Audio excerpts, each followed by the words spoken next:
অৱশেষত দবকাবাসীক কি কৈ গ'ল জনপ্ৰিয় কণ্ঠশিল্পী ভেগু কাশ্যপে। তুমি মাজনী দবকাৰ ল'ৰাবোৰে বৰ ভাল পায়।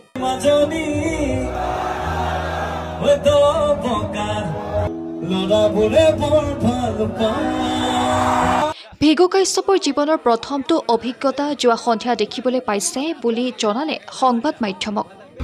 অৱশেষত দবকা থানাত কিয় পালেগৈ ভেগু কাশ্যপ? হয়, যোৱাকালি দবকা নেহেৰু মৈদান খেলপথাৰত আয়োজন কৰিছে নৈশ ক্ৰিকেট মহাৰণ। তাৰ সমান্তৰাল আয়োজন কৰিছিল সংগীতৰ অনুষ্ঠান। অৱশেষত অসমৰ জনপ্ৰিয় কণ্ঠশিল্পী ভেগু কাশ্যপে নিজৰ ফেচবুক পোষ্টত এইদৰে লিখিলে, অসমৰ বহুকেইখনো ক্ৰিকেট খেল উদ্বোধন কৰিছোঁ। উদ্বোধনী অনুষ্ঠানত গীত গোৱাৰ অভিজ্ঞতাও বুটলিছোঁ। কিন্তু কালি নিশা অৰ্থাৎ 20/11/2024 নগাঁও জিলা দবকা চহৰ য়ংষ্টাৰ ক্লাব আৰু দবকা স্পৰ্টছ এছ'চিয়েশ্যনৰ যুটীয়া প্ৰচেষ্টাত অনুষ্ঠিত নৈশ ক্ৰিকেট টুৰ্ণামেণ্টত ৰাইজৰ সমাগম দেখি এক প্ৰকাৰ অভিভূত হৈ পৰোঁ। 5,000তকৈও অধিক দৰ্শকৰ সমাৱেশৰ সেই পৰিৱেশ সদায় মনত থাকিব। দবকাবাসী ৰাইজৰ মৰম সদায় বুকুত সাজি ৰাখিবলৈ যত্ন কৰিম। দবকা স্পৰ্টছ এছ'চিয়েশ্যনৰ সহযোগত দবকা য়ং ষ্টাৰ ক্লাবে আয়োজন কৰিছে এই অনুষ্ঠান, য'ত নিশা 8 বজাৰ পৰা আছিল গীতৰ অনুষ্ঠান আৰু লগতে উদ্বোধনী নৈশ ক্ৰিকেট খেলৰ। সংগীত অনুষ্ঠান আৰম্ভ কৰিছিল চয়নিকা ৰজই। চয়নিকা ৰজৰ গীতৰ পিছতে লগে লগে গীত আৰম্ভ কৰিছে জনপ্ৰিয় কণ্ঠশিল্পী ভেগু কাশ্যপে। কেইবাটাও গীত পৰিৱেশন কৰাৰ মাজতে কিছু ঠেলা হেঁচাৰ সৃষ্টি হয় যদিও সুন্দৰকৈ অনুষ্ঠান চলাই নিবলৈ সক্ষম হয় আয়োজক কমিটিয়ে। শেষত হাজাৰ হাজাৰ দৰ্শকৰ মাজৰ পৰা কণ্ঠশিল্পীগৰাকীক আদৰি দবকা থানা পৰ্যন্ত লৈ আনে আয়োজক কমিটিয়ে। সকলোৱে হেঁপাহ কেৱল কণ্ঠশিল্পীগৰাকীক এবাৰ চুই চাবলৈ, যাৰ বাবে থানাৰ ভিতৰত এনেদৰে দেখিবলৈ পোৱা গ'ল হাতে হাত মিলাইছে দৰ্শকে। থানাত বহি ভেগু কাশ্যপ আৰু চয়নিকা ৰজৰ লগতে 24 লাইভৰ পৰিচালক সম্পাদক ইমদাদ আলীয়ে কি ক'লে দবকাবাসীক শুনক মন্তব্যত।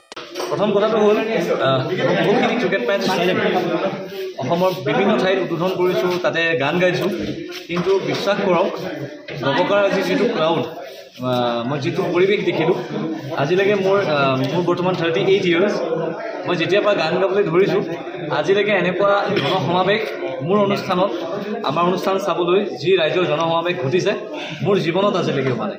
গতিকে thankful to the people of Dabka, thank you the organizing committee. বহুখিনি সহায় কৰি ফাইনেলি আহি পেলাই আজি এনেকুৱা জেগা ঘটনা হৈছে যে মোৰ গাড়ীখন ৰাখিবলৈ ঠাই নাই, চ' ফাইনেলি গাড়ীখন আমি থানাত ৰাখিছোঁ। গতিকে এতিয়া আমি থানাত বহি আছোঁ। চ' মোৰ জীৱনত প্ৰথমটো অভিজ্ঞতা এইটো, আৰু এনেকুৱা অভিজ্ঞতা সদায় আহক, মই তাকে কাম কৰা। আপোনাৰ মতে মিলি গৈছে তুমি মাজনী দবকাৰে? মই সেইকাৰণে গানটোৱে সলাই দিছোঁ, তুমি মাজনী দবকাৰ ল'ৰাবোৰে বৰ ভাল পায়। Thank U.